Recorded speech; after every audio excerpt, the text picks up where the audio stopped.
Pociąg osobowy kolei Małopolski SKA3 ze stacji Tarnów. Planowy przyjazd o godzinie 6:25 przyjedzie z opóźnieniem około 24 minut. Opóźnienie może ulec zmianie. Prosimy o zwracanie uwagi na komunikaty. Za opóźnienie pociągu przepraszamy. Hello everyone, Chancellor here. Welcome to another episode of SimRail podcast. Honestly, this one is a bit of a solo filler episode, but in a good way. I have had a few people reach out asking when the next one is coming, which honestly is really nice to hear. It means someone's actually listening to my rambling, so thank you for that. No guest this time, just me, but I've got a few things to share. I will go over the latest SimRail updates since our last outing. I will be sharing some of my thoughts on the TY2 steam locomotive and reflecting a bit on the conversation we had with Królik Uszasty. I have also got a few listener questions to answer, and of course, I will wrap up with another round of the Polish pronunciation section. I know some of you have been waiting for that. So let's get into it. Since our last episode, we had one update on the 29th of September. The main part of the update was the rewritten switch and signal dependencies in Skierniewice and Koluszki. Also, we had fixes to the experimental track in Żmigród. I have noticed that people laughed about the change notes, which basically was two sentences or two lines. Well, I think it's a significant update and something we were complaining about, and at least some of us were waiting for the fix in Skierniewice, mostly in Skierniewice and a little bit in Koluszki. So I'm really happy to see it. I know it wasn't an easy thing to do. So thanks to the team for taking care of the problems we had in Skierniewice and setting the tracks.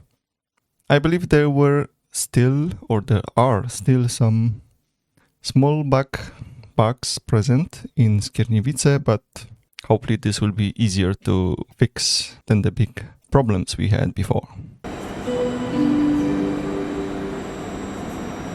Also, we don't see it in the change notes, but I know that Królik Uszasty introduced some changes in the timetable.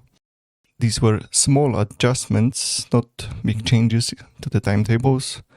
So the changes were like changing platform side in EDR or changing PH length, I believe, for the trains 161 and 611 in Włoszczowa, and there were some changes in Skierniewice. These were changes to fix the collision of the trains,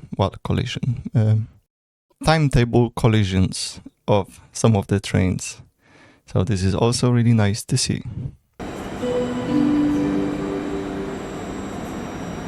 On the 5th of October, we had an event.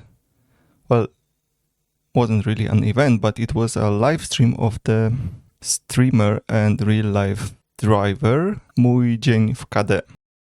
The live stream was about driving TY2 steam locomotive in multiplayer in PL1 server. So the developers spawned the train for him, and we or the players present at that time on PL1 could see him driving it or watch his live stream. On the next day, actually, Królik Uszasty allowed us to replace almost any locomotive with TY2, and I believe it was in the International 6 server. We had to give a train number to him, and then he replaced the locomotive with TY2 after the train stopped. It was quite late in the evening, Polish time, so quite a lot of few people missed the opportunity because of the time zone difference. So Królik said he should, and I guess he would be announcing such events in the future in advance.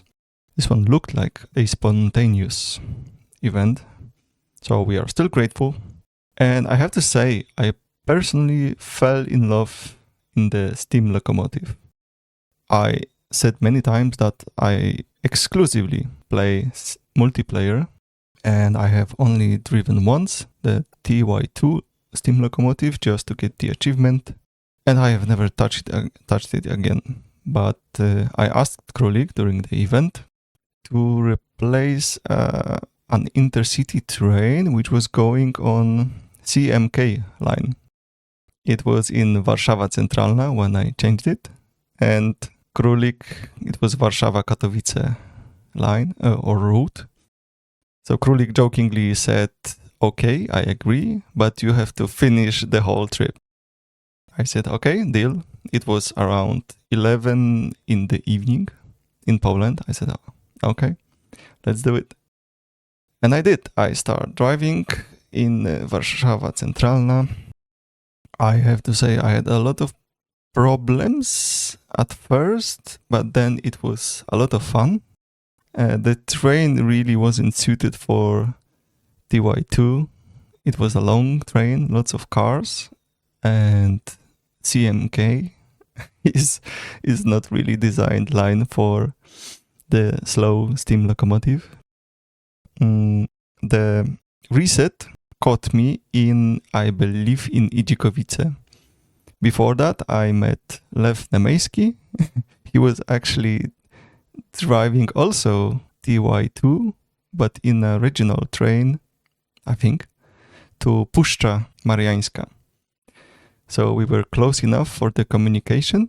He changed the radio channel, and I begged him to get some water because I was wasting so much water. I don't know how to drive it efficiently yet, so I did waste a lot of water. I even asked him, so it can even be Pepsi or some soda. If you have, I really need some water. So that was a lot of fun. And as I said, I fell in love in our steam locomotive, and I actually can't wait till we get it in the multiplayer, because there is something magical playing in the multiplayer in comparison to single player.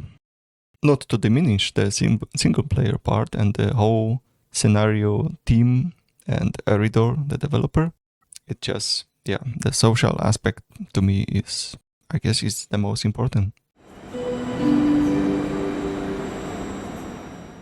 I started checking how the steam locomotive actually work. First, I discovered it in the hard way, that the main fuel for the TY2 is actually water, it's not coal. And you can see it in the tender car behind the steam locomotive.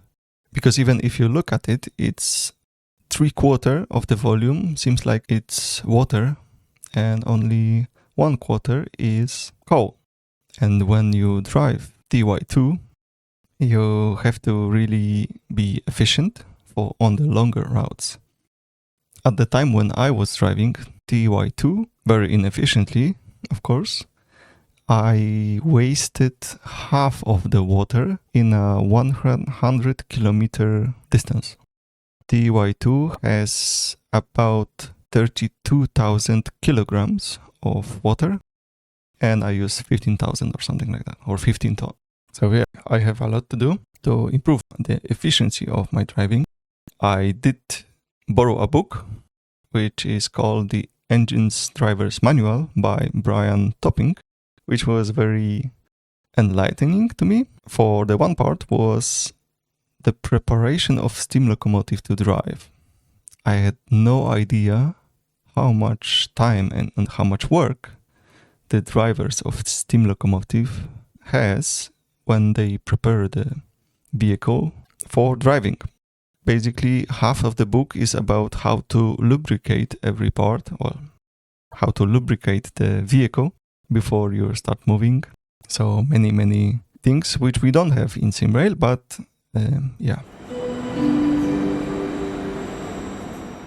I remember some of the tips he gave in the book.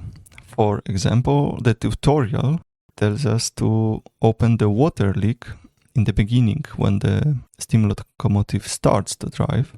In the book, Brian says that we should keep the water leak open for 2 revolutions of wheels. The book wasn't about TY2 steam locomotive, and as you may know, steam locomotives have different diameter of the driving wheels. So it may be different for this one, but this is just, more or less how to drive a steam locomotive. It is actually quite short time, it seems, to have it open, just to remove the moisture in the cylinders, the leftover moisture. There was also another tip he gave, which was when you start the locomotive, you slowly open the throttle, and you should keep opening until the train starts moving. I think in the tutorial we have a message that we should just open it quite far and wait until the train starts moving. Mr. Topping says that we should be slowly adding it until it starts moving.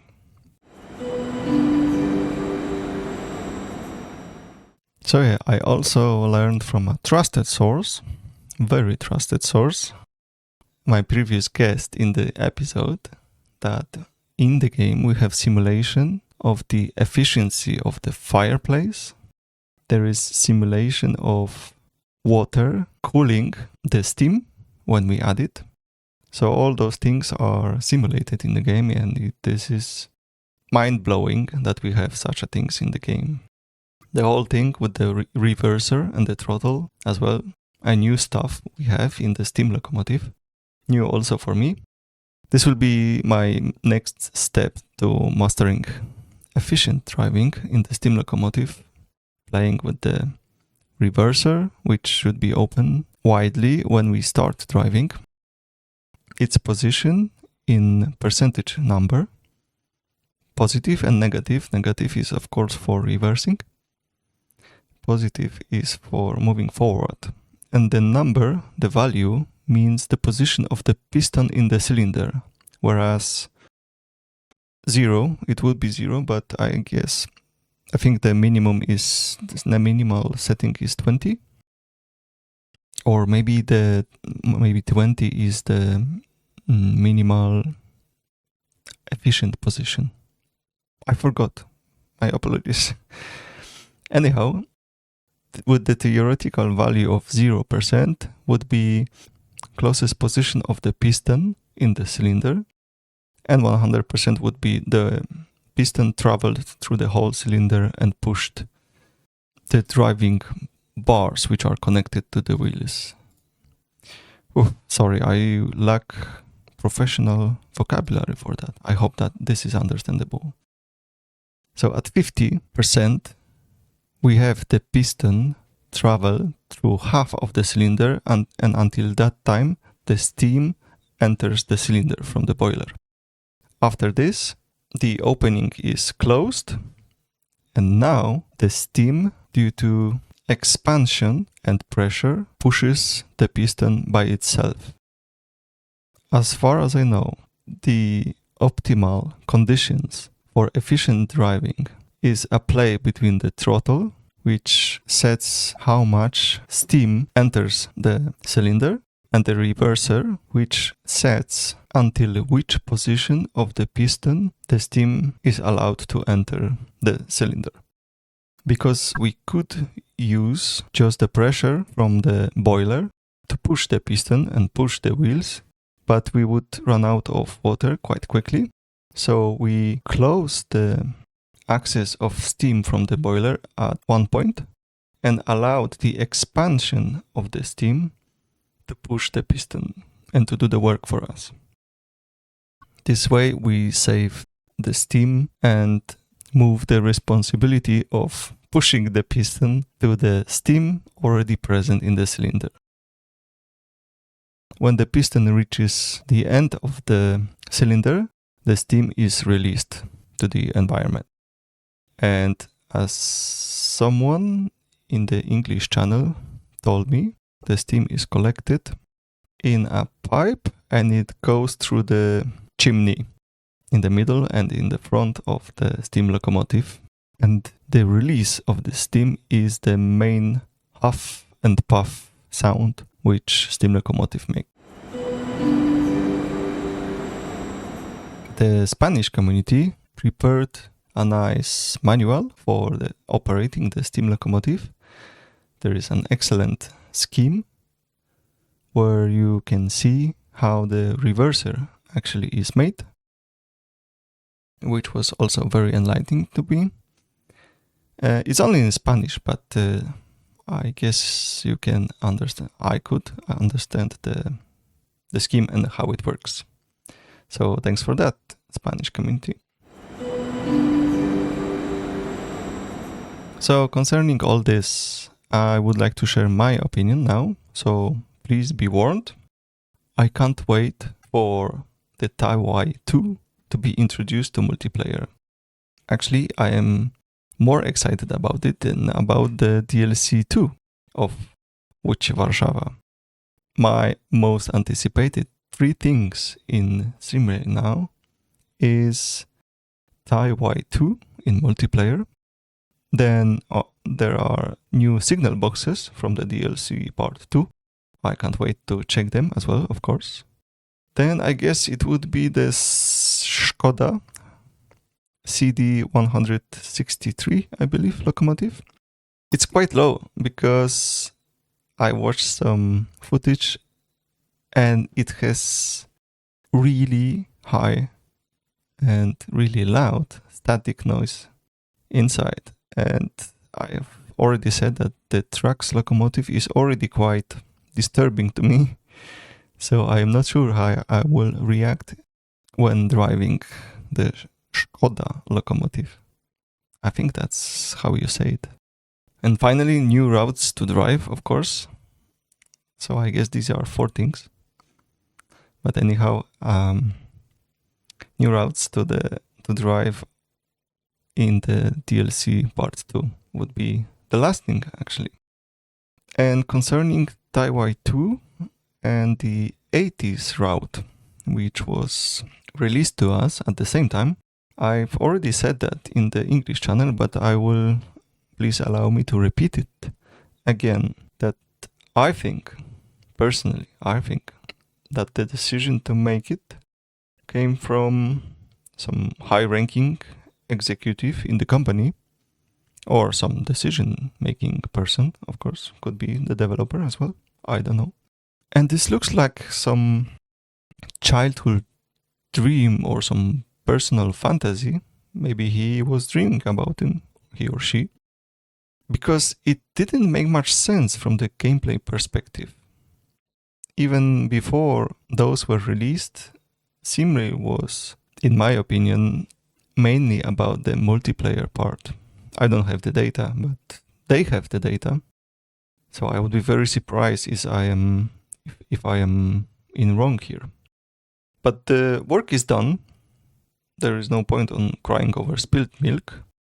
And as someone said in jazz music, let me quote that: if you hit a wrong note, it's the next note that you play that determines if it's good or bad. So the work is already done. There was so much work, as we heard in the last episode from Królik Uszasty. When making physics, he had to read a lot, he had to learn it from the scratch, I guess. The 80s route. I haven't played it much, but I've heard that the route has different layout of platforms, some signals, there are different speed restrictions. There are even buildings like in Sosnowiec Dańdówka, which are not currently present and are not present in the reality we have in the multiplayer version of SimRail. I didn't realize that, and thanks Kim for that, for pointing this out to me. So I actually had no idea. I was thinking it's only about adding the old cars to the routes and maybe more gray colors, because the reality was more gray. But I digress. So so much work is done, and in my opinion, sorry single player enjoyers, Taiwan 2 and 80s route is rotting in the single player version of the game, because not much people are actually checking it or in playing them. For those reasons, I can't wait for Tai 2 to be in the multiplayer, and maybe one day we could have one of the less populated servers made into the 80s route. It could be actually a nice thing for Taiwan 2, because it wouldn't collide with the Pendolino or other fast trains, because this is one of the problems, I guess. The construction speed of Taiwan 2 is 80 kilometers per hour maximum speed.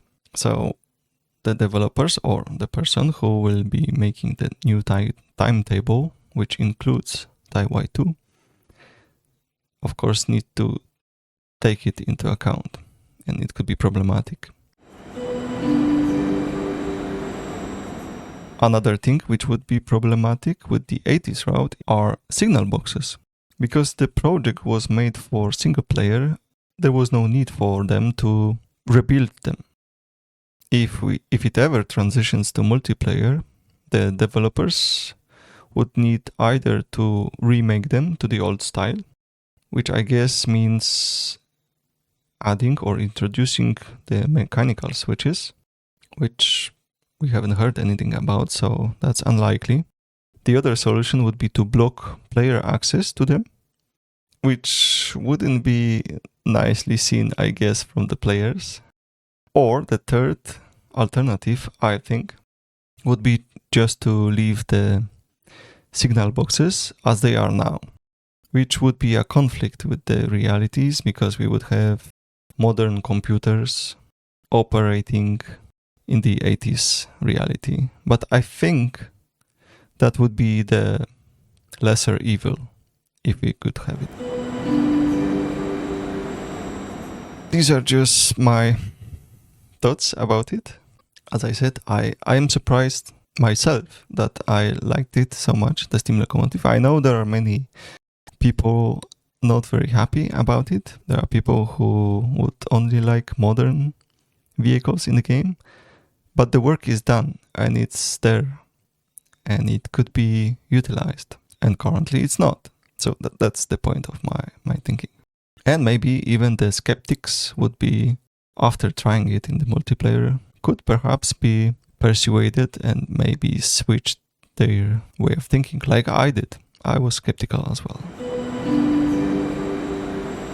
Concerning the conclusions about Królik Uszasty and my conversation with him in the latest podcast episode, my personal conclusions are: first, I think a lot of people, I had some signs of it already. I've seen some signs of it already. A lot of people changed the approach to Królik, the developer we could see behind the cute rabbit avatar, and some pictures with rabbits he sometimes posts. The main conclusion would be that the main focus of the team are the professional simulators, and this is most likely where the real money is for the company. I think the devs also should not be blamed for the decisions the company made. Imagine some or most of them, in my opinion, are there just to write the code, and they get the orders what to work on from the higher ups, and they are not there to make the decisions. Some project leaders do. So when you see a dev in our Discord, I don't think it's very appropriate to blame them for things which were promised and which we don't have. We will probably never find out, but to me it looks from the outside like the strategy changed, priorities shifted, and the devs, the coders, are not to blame for that, I think. Finally, it seems to me that Królik Uszasty, maybe others as well, has made many changes, like clouds, in their free time, outside of the set tasks and the scope. If that's true, this makes them even more awesome in my eyes. Again, this is just my opinion. If anyone wants to correct me, I'm happy to discuss with you. Next up, I have some questions from listeners, which I would like to answer. The first question, which wasn't directly asked as I will read it, but there were some comments and suggestions. So basically, there was a question, how much do I earn from the channel, the SimRail podcast channel? So I was thinking about how to answer this. Would you prefer brutto or netto income? I think I will go with brutto, and maybe then I will recalculate taxes into netto. So it brutto, also the currency. Please allow me to use the Polish zloty currency because I live in Poland. So the brutto income I have is, let me check the documents. Okay, I have them here somewhere. Okay, this is, yep. So brutto income for 2025 is 0. Netto, let me quickly calculate the taxes and so on. Oh, it's also 0. So my point is that there is no monetization in the channel. When the channel started, the whole project, when it started, it was never meant to earn money. It was just my side project, a hobby project, which I started with sparkles, and I can continue to do it because I like it, and it's not my aim to monetize it or to earn money with it. I don't exclude such a possibility in the far future. I don't think it will never happen, but we'll see. Just don't quote me on that I said no. We'll see. But it's certainly not my plan, and that was not the point of the channel. Next question. Why don't I invite developers to interview them like I did to Królik Uszasty? Well, I have to say that I reached out to them as soon as I started the project. I contacted many other people, and some of them, they don't have time. Some of them, they don't want to be in a public podcast like this one. And there are many, many other things. So I assure you that I am trying, but sometimes it just doesn't happen from the reasons I have no influence on. But all hope is not lost. Don't worry. I have some plans for the future episodes, future guests, so the podcast will continue. Next question. Why haven't you asked question X, Y, or Z? Well, that's a good one. I'm thinking about opening a post in the forum with some question you would like me to ask. I may forget something. Sometimes I don't want to ask obvious or maybe question which I would find they would be rude to ask directly. But here I would ask for your help. I will ask for your help, and I will make this forum post with some open suggestions. What questions you would like to hear answer, or at least asked to maybe which persons. Maybe you can also suggest some guests. I will consider all suggestions, but I cannot promise I will use them. So please bear that in mind. Next question. Why the episodes are not on regular schedule? Why sometimes they are so far apart? Well, I guess this will be this episode case as well. As I mentioned, this is just a hobby project. This time around, it was quite busy time for me, but I still have to say and reveal a little bit of the secret that I have 2 episodes already recorded with some guests, but we decided we have to re-record it, rearrange it a little bit with some other guests. We are still setting the date and trying to find some free time and so on. So there is a lot of going on behind the scenes. So I can only say to keep it locked, and I will try to let you know when there is an episode coming. But there are many cases where circumstances are independent from me. Please be patient and bear with me with that. There was an interesting question to me. What are your next goals in SimRail? And that's really interesting and got me thinking, because let's face it, like train simulator is rather repetitive, but my next goals would be, well, certainly I told you about my new crush in vehicles, Yetu. So learning how to efficiently drive Yetu would be my number one goal. Next would be to learn how to drive it without UI. As you know, Yetu doesn't have speedometer. There's no speed measurement in the cabin. So that will be fun.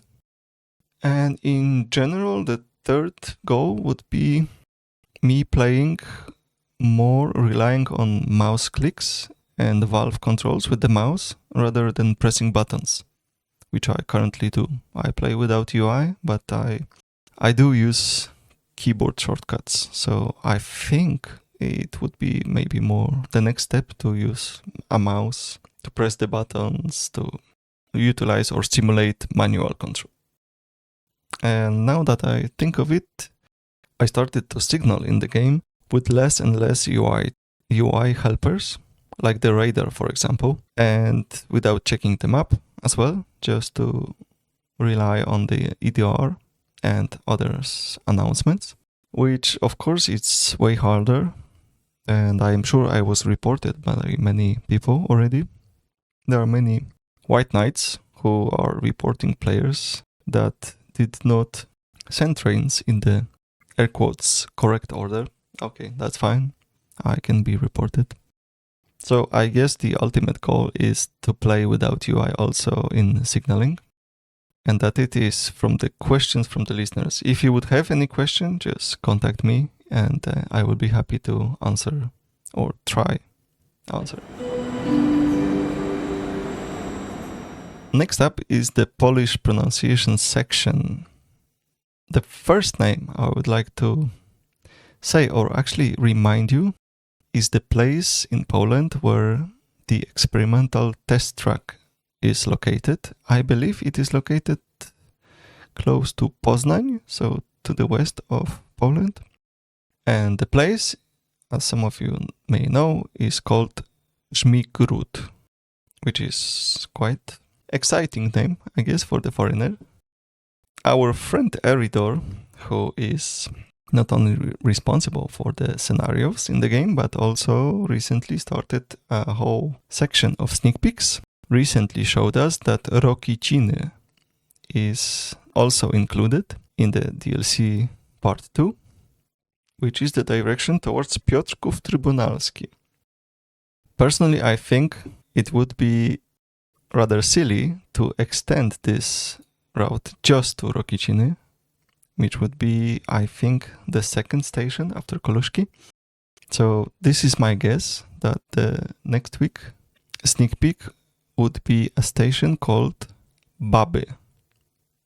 And I can't wait to hear foreigners say the name, and I suspect this will be a similar case as with our Łazy station, Łazy A, Łazy B, Łazy C, which of course was and still are pronounced as lazy, because baby, Polish baby, is written as baby in English. And fun fact, in Polish, baba means a woman, but in rather informal and, I would say, disrespectful way. Something like saying maybe a chick or old lady in English, depending on the context. So it could be in neutral to mildly rude way, I guess, woman, chick, and in a clearly dismissive or derogatory way, like old hag or crone. So this is baba, and baby is plural from that. I guess there are a lot of women living there. No, actually, I don't know. I don't know the genesis of the name. So baba in Polish, as I said, it's not so polite way to say a woman. But baba in many other languages means father, like in Mandarin, Chinese, or Swahili, the language used in Kenya, Mozambique, and I think Tanzania. And there was a very famous song which was made by Christopher Tin, Baba Yetu, which was used in the game Civilization 4, and it sounded like this.